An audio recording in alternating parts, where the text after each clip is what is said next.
Bonjour et bienvenue dans une nouvelle causerie. On est là aujourd'hui avec Madame Mylène Roger-Tessier. Bonjour Mylène. Bonjour maman. Ça va bien? Ça va et toi? Ça va très bien. Allez-y, vous êtes les bienvenus. Merci. Et on commence une nouvelle causerie avec Madame Mylène. Mylène, elle est effectivement l'agent de liaison et de développement dans RRM, Réseau Réussite Montréal. Et on commence l'épisode. T'es prête? On est prêt? Yes! Et on commence par une note à noter notamment. Une note à noter notamment est un tableau que nous donnons à nos invités pour qu'ils partagent avec nous une citation, une phrase qui leur appartient. Ça, c'est à vous. Merci. Merci à vous. Et dans ce temps-là, je vais vous introduire Mylène. Alors, pour le parcours professionnel, Mylène possède une douzaine d'années d'expérience en intervention et presque 9 ans en gestion. Intervenante jeunesse au sein du programme alternatif suspension, coordination, développement, gestion de plusieurs projets au sein des YMCA du Québec. Depuis 18 mois, agente de liaison et développement à RRM, Réseau Réussite Montréal. Pour les parcours académiques, Mylène détient une technique en intervention en délinquance à Collège Antique et a eu des cours en sciences de l'éducation à l'Université de Laval. Pour les convictions et valeurs, Mylène travaille et croit en respect, altruisme, intégrité et persévérance. Est-ce que tu es prête pour le révèle? Oui, je suis prête. Super! Allez-y pour cette Donc, caméra. Donc, pour le révèle, Bon, je m'excuse de mon écriture. Non, ah oui. elle est parfaite, justement. Donc, la citation que j'ai choisie, c'est l'éducation est l'arme la plus puissante que l'on possède pour changer le monde. C'est une citation de Nelson Mandela. Super! Et ça rentre bien parce qu'on est aussi comme dans le vibe du cadre du mois de l'histoire des Noirs. Donc, Oui, j'ai pas ça. allez-y, raconte-moi l'histoire dedans. Super. Ben, en fait, je trouve que c'est une citation qui parle beaucoup pour différentes raisons, mais entre autres parce que l'éducation, c'est une arme, en fait, pour briser les cycles de la pauvreté. Au Québec, on a un système éducatif qui, certes, n'est pas parfait, mais qui, je pense, donne de multiples chances à nos jeunes et à nos moins jeunes de pouvoir bénéficier de l'éducation de manière gratuite. C'est quand même très accessible. Absolument. Et ça permet aussi, je pense, à tous les personnes, en fait, là, de pouvoir cheminer à travers le parcours éducatif. Donc, ça donne des chances à nos jeunes qui ont des défis particuliers. Donc, on peut adapter le programme selon leurs besoins. Quand je pense aux adultes, par exemple, qui n'ont pas nécessairement obtenu un diplôme, qui veulent revenir, donc nos jeunes qu'on appelle raccrocheurs. Mais je dis jeunes et moins jeunes, hein, ça peut être des adultes parfois. Exactement. Aussi, les personnes qui sont nouvellement arrivées au Québec, là, donc la possibilité d'avoir accès à des cours de francisation ou même d'aller chercher une qualification pour pouvoir se requalifier quand leurs diplômes ne sont pas nécessairement reconnus. Je trouve que finalement, l'éducation, c'est quelque chose qui est super important dans notre société, puis qui est accessible à tous et qui permet justement à notre société de s'élever. Super, super. S'élever. Je pense au mot persévérance. Mais avant ça, je veux qu'on parle de votre parcours professionnel. Comment Mylène a commencé sa vie professionnelle? Donc, Mylène, non, j'ai... Donc, en fait, moi, j'ai étudié en intervention, comme tu le mentionnais d'entrée de jeu.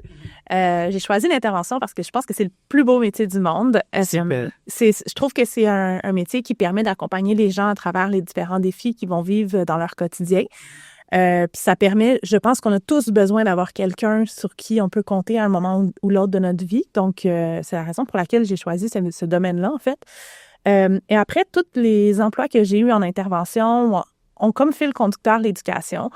Donc, tu parlais du programme alternatif suspension tantôt. C'est un programme qui vise le soutien des jeunes qui sont suspendus temporairement des écoles.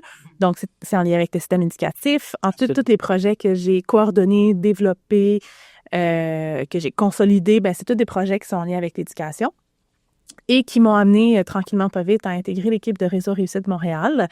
Donc, RRM, c'est une instance régionale de persévérance scolaire et de réussite éducative, donc une IRC comme on appelle, là, qu'il y en a plusieurs partout au Québec. C'était une organisation qui était très, très en adéquation avec mes valeurs puis avec mon cheminement professionnel. Donc, voilà. Ça a cliqué, hein? Ça l'a cliqué! C'est beau. C'est quoi RRM? On parle du Réseau Réussite Montréal. Okay. C'est quoi? De son petit nom, une IRC. Des IRC, il y en a partout au Québec, donc pas juste à Montréal. Nous, on œuvre sur le territoire montréalais. On a comme mission de mobiliser l'ensemble des acteurs pour être un lieu de convergence pour tout ce qui est des enjeux liés à la réussite éducative et à la persévérance scolaire. beaucoup de mots. Concrètement, qu'est-ce qu'on fait? Donc, on va venir appuyer l'action locale en persévérance scolaire et en réussite éducative dans les différents quartiers de Montréal. Donc, on est présent dans les territoires, on est présent sur les tables de concertation jeunesse, notamment. C'est quoi le soutien que vous offrez? Donc, on va offrir à la fois à certaines organisations un soutien financier, mais on va aussi offrir un soutien dans le développement des connaissances liées aux bonnes pratiques en éducation. On est vraiment là pour faire le pont entre la recherche, le terrain, puis de pouvoir nourrir le terrain avec la recherche et parfois aussi nourrir la recherche avec le terrain. Absolument. Fait qu'on est vraiment un pont entre les deux, finalement.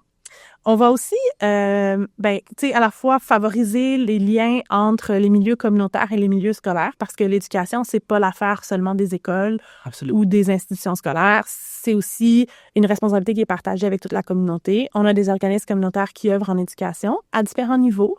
Fait qu'on est là pour faire le maillage entre les deux et s'assurer qu'il y a une cohésion entre les actions locales. On va venir aussi renforcer la capacité d'agir de nos acteurs.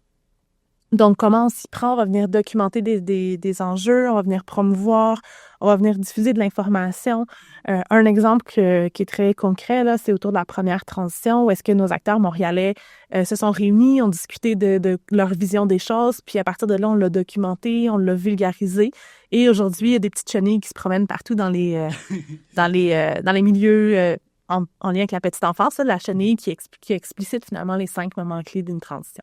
Super. Enfin, la dernière chose qu'on fait, c'est mobiliser collectivement sur des enjeux, mobiliser collectivement sur différentes thématiques. Cette semaine, on se rencontre dans le cadre des Journées de la persévérance scolaire. Donc, les Journées de la persévérance scolaire du 10 au 14 février 2025. C'est une occasion, en fait, pour nous de pouvoir parler de persévérance scolaire médiatiquement, de pouvoir sensibiliser l'ensemble de la population à l'importance des enjeux liés à la persévérance scolaire et à la réussite éducative. C'est aussi une occasion pour nous de pouvoir faire connaître qu'est-ce qui se fait localement en termes d'action. Fait que oui, les écoles en font des actions, mais qu'est-ce que nos organismes communautaires font? Qu'est-ce que nos intervenants font au quotidien? Fait que c'est une façon pour nous aussi de venir mettre l'emphase là-dessus, de pouvoir valoriser tout le travail qui est fait dans les différents organismes.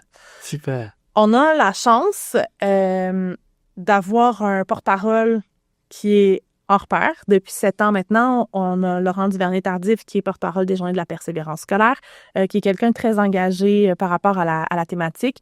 Oui, c'est quelqu'un qui a eu un parcours scolaire très intéressant, qui a réussi sportivement, mais c'est aussi quelqu'un qui a une fondation qui va venir s'engager avec les jeunes là, par rapport à la persévérance. Fait qu'on peut compter sur cette personne-là depuis maintenant 7 ans. Une autre chose, salutations, hein? Salutations. Une autre chose, je pense, qui est importante de souligner en lien avec les Journées de la persévérance scolaire, c'est toujours la 2e semaine du mois de février. Et pourquoi? Pourquoi? En fait, c'est un moment qui est important, un moment charnière, je dirais, dans une année scolaire. Les jeunes qui vivent des difficultés dans leur parcours viennent d'avoir les résultats sur leur 2e étape. Pour certains jeunes qui sont en échec, ça peut être un moment de découragement important, qui se disent de toute façon qu'ils réussiront pas, puis qui voient pas nécessairement la plus-value de continuer. C'est aussi quelques jours avant la semaine de relâche. Qui, on le sait, chaque interruption scolaire vient augmenter le risque de décrochage chez les jeunes qui sont plus à risque, qui sont plus démotivés, démobilisés. Donc, c'est vraiment l'occasion pour toute notre communauté, en fait, de pouvoir souligner puis d'envoyer une dose d'encouragement à nos jeunes pour qu'ils puissent continuer. Super! Voilà. Oh, j'aime ça. Le thème? Oui. Cette année?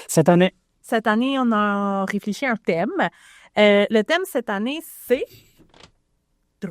La persévérance fait toute la différence. La persévérance fait toute la différence. Wow. Pourquoi ce thème? Oui. Parce que, en 2025, on est dans une ère où tout est instantané, où est-ce que les jeunes ont, surtout avec les réseaux sociaux, là, ont l'impression que tout est... tout est comme ça. Instantané, immédiat et tout ça. Mais on dirait qu'ils oublient parfois qu'il y a tout un travail derrière, que... les larmes, là. Les larmes, tous les efforts qui ont été mis, que c'est pas nécessairement, tu sais, qu'un accomplissement, c'est pas linéaire, qu'on peut avancer, reculer, faire faire face à des échecs durant cet accomplissement-là, avoir des embûches, du découragement, mais aussi voir des réussites. Donc, ce qu'on veut se rappeler finalement, là, c'est que ce qu'on voit comme étant une réussite, ben, il y a tout un travail derrière, puis c'est ce travail-là qu'on veut souligner, plutôt que de dire, ben, on veut pas juste souligner la réussite, on veut souligner tous les efforts. Absolument, je suis d'accord avec ça. Voilà. Parce qu'il y a vraiment beaucoup de travail que le monde oublie, hein. Ouais. Et il y a juste comme, voilà, le résultat, et surtout avec les réseaux sociaux comme vous avez cité maintenant. Wow. C'est assez bien. Anyways, je veux maintenant que vous passiez un message, justement, comme un message intime entre vous, notre audience. Je vais vous laisser. Je me tasse dans 1, 2, 3. Mais avant que tu tâches de ramer, Avant parce que que je tasse. je suis un peu rebelle dans la vie. Mais le symbole des journées de la persévérance scolaire, c'est un petit ruban vert et blanc. Je ne sais pas si on voit bien à la caméra. Et j'avais envie de te donner Merci. la petite pin. Oh, merci beaucoup. Je vais me mettre maintenant. Merci. Je t'invite à la porter cette semaine, durant les journées de la persévérance scolaire, mais tout au long de l'année, en fait, pour souligner ton engagement à cette cause-là, qui est une cause essentielle quand même, on va se le dire. Là. Je commence pas par cette semaine, je commence par cette causerie. Dès maintenant. Dès maintenant. Merci beaucoup. Voilà. Pour ce qui est de mon petit mot, cette semaine, c'était le lancement des journées de la persévérance scolaire en début de semaine. Puis, il y a une jeune fille qui a dit j'ai eu la chance d'avoir un adulte qui croyait en moi au moment où moi-même, j'y croyais plus. C'est révélateur pour moi, puis ça m'a beaucoup fait réfléchir, puis ça me ramène à mon parcours d'intervenante, tu sais. Puis je me dis que le message que j'ai envie de livrer à nos auditeurs aujourd'hui, c'est de continuer de croire en vous et de pas hésiter à aller chercher de l'aide. Parce que au moment où vous allez peut-être plus croire en vous-même, ben il va y avoir quelqu'un qui va être là pour vous tendre la main puis vous accompagner dans votre parcours. Fait que vous avez la chance d'avoir des intervenants ici au CJE, des intervenants qui sont extraordinaires, une belle équipe. Mais dans d'autres organismes communautaires aussi de votre quartier, ici à Montréal-Nord, partout sur l'île de Montréal, qui vont venir vous accompagner, croire en vous et vous aider à développer votre plein potentiel parce que un échec, ben c'est pas une finalité en soi, puis on est toujours capable d'aller plus loin puis d'avoir des gens sur qui peuvent compter, sur qui on peut compter. Super, super. La première citation dans un jeu de persévérance que là, c'était comme, je me rappelle bien, c'était lâche pas la patate, coach arrivé au Québec. So, lâchez pas la patate. En septembre. Oui, absolument. C'est pas la première fois qu'on l'a dit ici, hein.